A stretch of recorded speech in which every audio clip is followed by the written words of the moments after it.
Welcome to another edition of the Forever Aflame podcast. I'm Carmen Lastoria, your host, the Director of Alumni and Donor Relations. And on today's episode, we are thrilled to be joined by Dr. Jason Spangler. Dr. Spangler, thanks so much for joining us. Yes, thanks for having me. Absolutely. Great to talk with you. Now, you graduated in 2005, is that right? Yes, 2005. All right, so let's start. This is kind of the place where we like to start with a lot of our guests, obviously, is take us through your journey of coming to Lee. I know sports, athletics, baseball in particular, a big part of your life, big part of your family, and being in this community, a big part of that as well. So what was the driving force to getting you to Lee?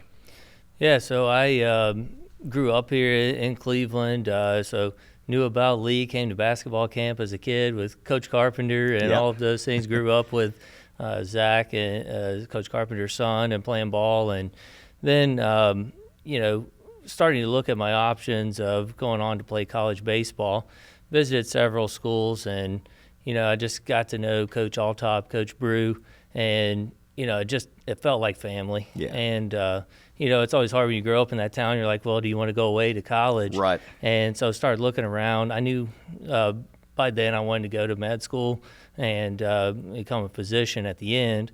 And so I started looking at the science department, science program, and just looking really for a Christian university. And it checked all the boxes.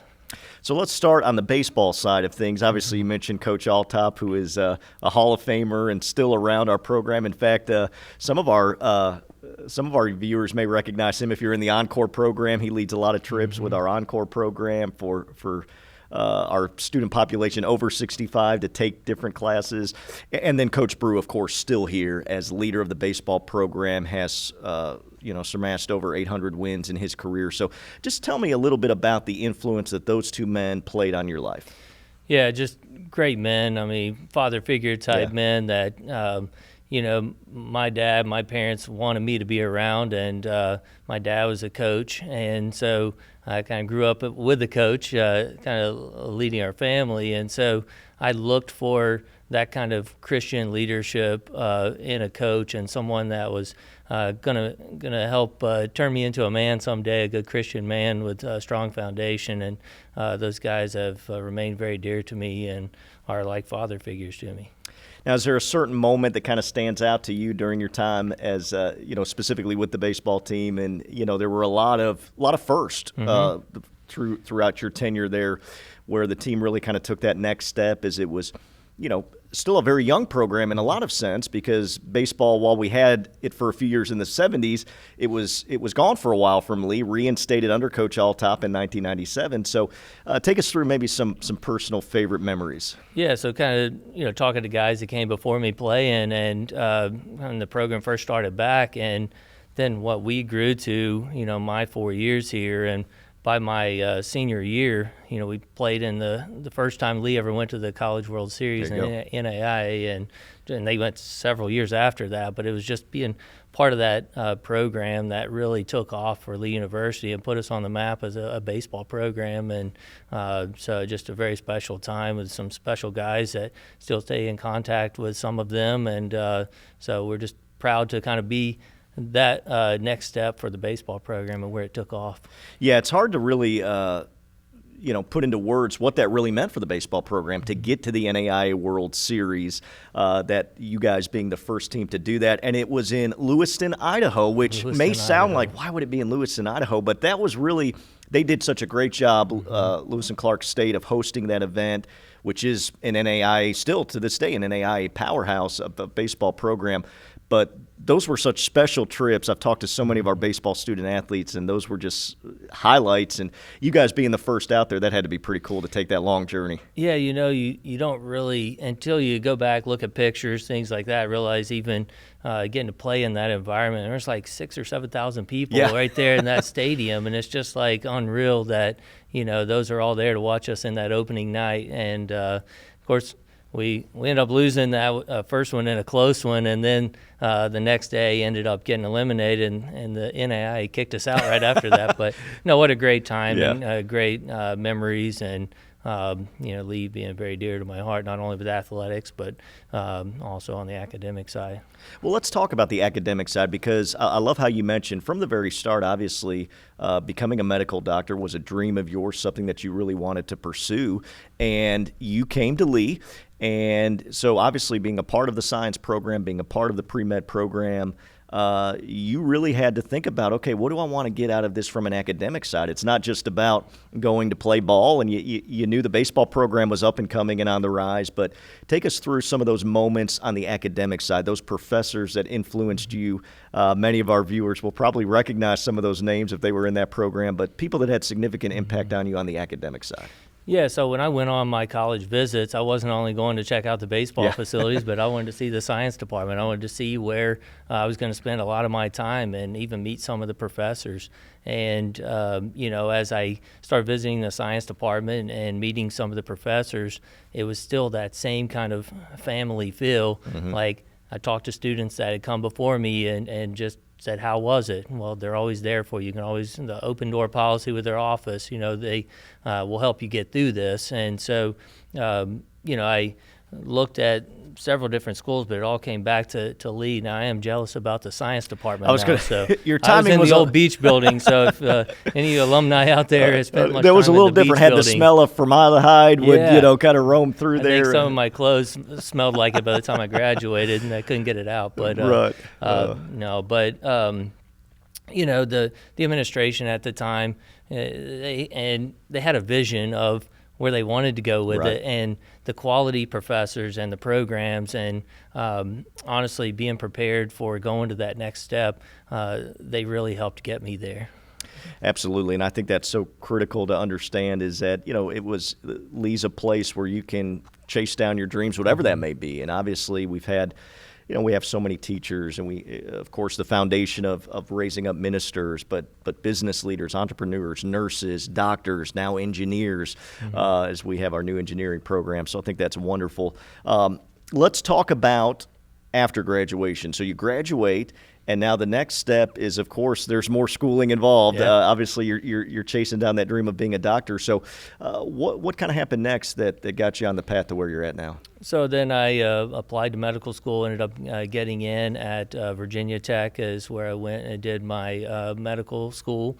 Honestly, felt super prepared for medical school. I don't want to say medical school was easy, but compared to what I went through under an undergrad program like Lee, which prepared me for that, it did make it more feasible than some that had come from other universities. So I was very happy with my foundation and where I was academically with that. And so went through medical school at Virginia Tech, and then did 5 years of orthopedic residency in Dayton, Ohio. And then always had an interest in sports and medicine, so one of the main reasons I went to medical school was to do sports medicine. And so I knew I couldn't play forever, but I always had that passion to at least keep others playing. There you go. I like that. And so with that, I decided to do a sports medicine fellowship, and went to Wake Forest University. Did some extra training in complex knees, hips, and shoulders, dealing with athletic injuries. Took care of the athletes at Division I level there, mainly with the men's basketball, and also some of the football program and minor league baseball team. So, what's been your favorite part, particularly of that journey? We'll talk a little bit now of kind of where you're at currently, and obviously the way that you still are such a big part of our athletic program. But the Wake Forest days, what was some of your favorite moments or special relationships you were able to build there? I got to meet so many special people in the sports medicine world through that. And even before I went to fellowship, spent some time in Indianapolis with the Indianapolis Colts team doctors, spent some time with Tim Krimchak in Cincinnati, and he's with the Reds. And so these relationships, and just honestly trying to spend time with the best people in the business so that you know how they treat patients, how they do the surgeries, and try to be the best I could be from that. Absolutely. So now you get an opportunity to come back home. I know, obviously, Bradley County is the Spanglers are a big part of Bradley County. You mentioned your dad. And so just touch a little bit on the importance of you being able to come back home and serve in a city that means a lot to you. your dad was known so well by so many people, and as an educator, as a coach, as you mentioned, and just a lot of deep roots in Bradley County. Yeah, not many people that go into medicine get to come back to their hometown. Yeah. And, I feel like God just really opened doors beyond what I could even imagine, because, I thought, okay, maybe I'll end up in Chattanooga or Knoxville or Nashville. And Center for Sports Medicine in Chattanooga reached out and said, we need to bring somebody to Cleveland. We just had opened a practice there, and I said, hold a spot for me. I want to come home. And on top of that, I had to look, do I have an opportunity to continue doing sports medicine, which I had trained up for and was a passion of mine.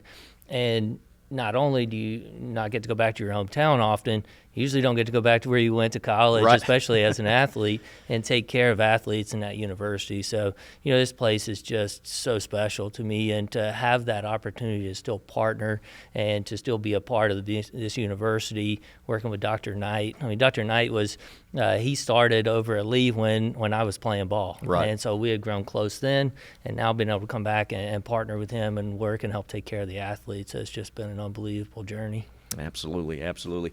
So as you look at it now, what kind of opened the door for you to come back to Lee and really talk a little bit about you coming back, and then just the sports medicine program overall at Lee compared to when you were there? Obviously, a lot has grown in our athletic department, and I think some people, if you're not, kind of closely tuned in or tied to Lee athletics, you may not realize, obviously, the jump to NCAA Division II, but also the enhancement in resources, in investing early on before a lot of other schools were doing it in female sports, and just, kind of your perspective overall from where the Lee athletic department is going. Yeah, I think it's a team approach, and, you can have a team doctor or you can have a few athletic trainers, but it's really this team approach, and that's really what I learned in my fellowship at Wake Forest, is this kind of team approach on how to manage athletes and injuries, and it takes an army, and now as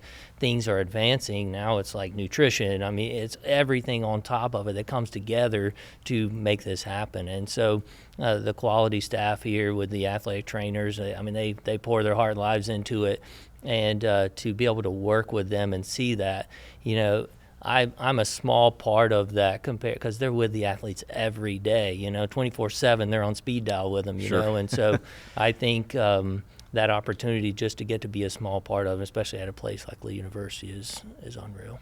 Well, I'm going to put you on the spot a little bit here, and you probably won't answer this, but is there a favorite athlete that you have had an opportunity to work with, just because, and in all seriousness, maybe because of their story, because of their ability to continue to bounce back, or somebody that you've worked for, that really, made an impression on you, or that you were able, just very fortunate to be a part of their story? Yeah, there's so many, and I've been blessed to be that small part that God has allowed me to take care of so many athletes, so many patients, so many people in the community. There's so many. I could go on, and I won't mention any names, but I think the biggest part of what I do is, I get so much joy from seeing an athlete. The hardest part of my job is sitting there across from an athlete who's had a season-ending injury, right? And, there's tears, there's tissues passed around, and I try to be that one that can give them hope. We can get you better. We can fix this and get you back playing where you need to be. Yeah. And I think, so I tell them the worst part of my job is having that conversation with them. The best part of my job is seeing them recover and get back to sport. Yeah. And that is truly something that, being a surgeon where you can fix something, get it back to where God intended it to be. Right. And then see them rehab, recover, and pour their heart into getting back out on the field or the court is a huge part of the joy of my job. Well, we mentioned your father and your family connections in Bradley County, but let's talk about your immediate family, and let's just the joy that you get from your children, and maybe who knows, maybe one day they'll be following in your footsteps. Yeah, I definitely put a plug in for Lee with my my girls, especially as they're a little older. Yeah. So my wife Aubrey also grew up in Cleveland, high school sweethearts. Graduated from Lee with an education degree, and she said, I'll go anywhere you need to go to train, but I want to go home. And so she runs our family because I'm very busy with my job, and she understands that, and she knows God has blessed us with that opportunity. But she keeps things going at home with the kids. The girls 16 and 14, and our little guy's 7, Grady, and so they go to Silverdale, and so they. We'll see. The girls are in. One's getting ready to start high school next year. The other one's in high school, so it won't be long till they're looking at college choices. And so we will certainly be keeping a close eye on Lee University. There you go. We've got several alums over at Silverdale that are working over there, and it's a great school there in Chattanooga. Dr. Spangler, what excites you most about the future of Lee? Obviously, as we mentioned, you're well connected within the community and, of course, with the athletic department and your role as team physician. But what excites you the most? There's been, obviously, institutions go through changes, and there's been a presidential change recently. And so it's from both a community aspect and alumni aspect, somebody who's also deeply still connected with what's going on here. What excites you most? I think when I was a student here with Dr. Kahn, and Dr. Kahn always had this vision for what he not only wanted to see done now, but in the future, and to see even with different administration coming in and seeing that footprint of Dr. Kahn still there. And honestly, Dr. Cook is this. What an unreal guy. And when I heard he was coming back to town, you couldn't have handpicked someone better to come back at this time to continue the vision that's been laid before him there. And so I think the sky's the limit here, and we want to see it continue to grow. To be able to have a Christ-centered university with all the different schools, the business schools, the engineering, all the things that are coming and will continue to grow. The sky is the limit, and I want to see a place like this continue to be successful and produce successful alumni. And quick story on that real quick. When I was in fellowship, John Smoltz was over giving a talk at the baseball, at the opening banquet deal for baseball. And I actually was at the end of the line with him. He was coming through the buffet, and I was like, I think I know a guy that you might know from Cleveland, Richie Hughes. And so we started talking. He said, and I said, well, I played baseball at Lee and from Cleveland and all of that. And he said, well, my daughter's looking at potentially going to Lee. But she's looking at Belmont and Lee, and I started giving this huge plug for Lee at the time. There you go. Well, I went to Lee. I played baseball there. I ended up going to medical school afterwards. They prepared me well. I highly recommend Lee University. He's like, that's where I want her to go. Hopefully she will, and she ended up here. So she did. I used to always tell Coach, you got to give me a little credit for the recruitment. You helped recruit her. Yeah, she was a great soccer player here, and it was actually a student worker of mine in our athletic communications department. Shout out to Carly Smoltz if you're watching. There you go. Recently got married. I'm trying to remember her married name now. But no, that's a great story. Mm-hmm. Okay, Dr. Spangler, we'll get you out on this. This is the important question. Obviously, your brother Patrick, he's a principal at Bradley Central here, and I know you guys are probably still competitive a little bit. So who was the better baseball player? Who's the better golfer? Definitely he's a better golfer. I can't find a golf course with lights yet, so I don't get to play much golf. Well, you're a little busy. But no, he's definitely a better golfer. Baseballer, he played a little more than I did. Different position, though. He's a middle infielder, but he was a great athlete and still claims he could still be. But no, what an opportunity. That's another thing, You guys played together. Yeah, we played together. I came here as a freshman. He had gone to a junior college and then came in his sophomore year. But another special time, to get to share that with my twin brother who had grown up playing together, thought we were going to be separate at college. And then he came back, and to be able to play with him and in our hometown where our parents could be here, grandparents could be here, was special. Absolutely, absolutely. Well, Dr. Spangler, I say this a lot, particularly at the end of these episodes or when I'm talking to a lot of different people. But one of the joys of my role as alumni relations director is to tell these stories of successful alum, and I really think it highlights, what is a successful institution? How do you gauge success for a college or a university? And I think one of the biggest ways you gauge success is to look at their alumni. Look at what happens after they leave, after they grab the diploma and walk off the stage and go to that next chapter of their life. And you're an example of doing your work with excellence, and so proud of you and everything that you've accomplished professionally and continue to accomplish and the difference you make. But we're also glad you came back home. I know you said your wife was happy about that. We're glad that you came back home as well, and that you serve our student athletes so well. So thanks for joining us. Yes, thank you. That's Dr. Jason Spangler. This has been another episode of the Forever Aflame podcast. Make sure to share it, get the word out as we continue to amplify alumni stories. We'll see you next time.